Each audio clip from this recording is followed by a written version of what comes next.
He'd been resurrected. The body I brought home from Bosnia 5 years ago was a fake. How could I not have looked inside his coffin before we buried it? Stupid and careless.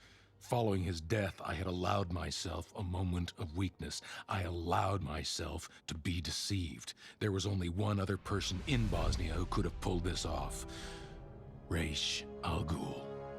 Raish is a formidable enemy, but an honorable one.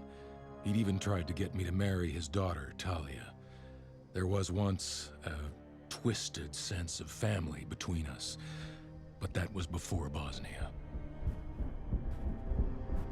Before his deal with the Joker.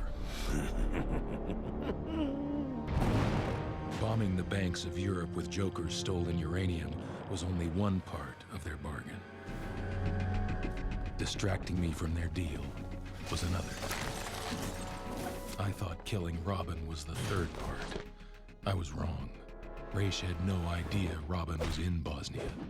Robin's intel and backup tipped the balance of the mission in our favor, and teaming up afforded us the chance to relieve a growing disconnect between us. Then it happened.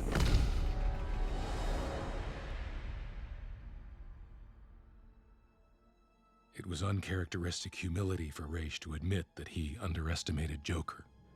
His body language, his micro-expressions, the fact that he too is a father. It was clear that Raish was deeply grieved by Jason's passing, as was I.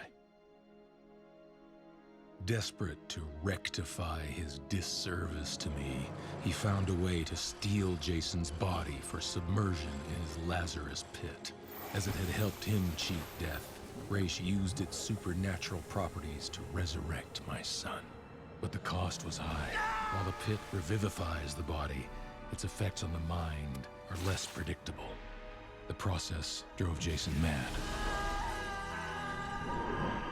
He escaped the house of Al Ghul despite Raish's efforts to contain him.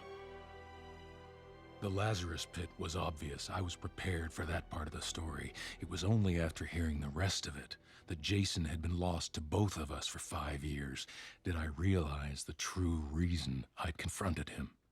I wanted Raish to be responsible for the Red Hood. I wanted to blame someone else for what Jason had become. But I, alone, was responsible for Jason's path. The Red Hood was a nightmare of my own making.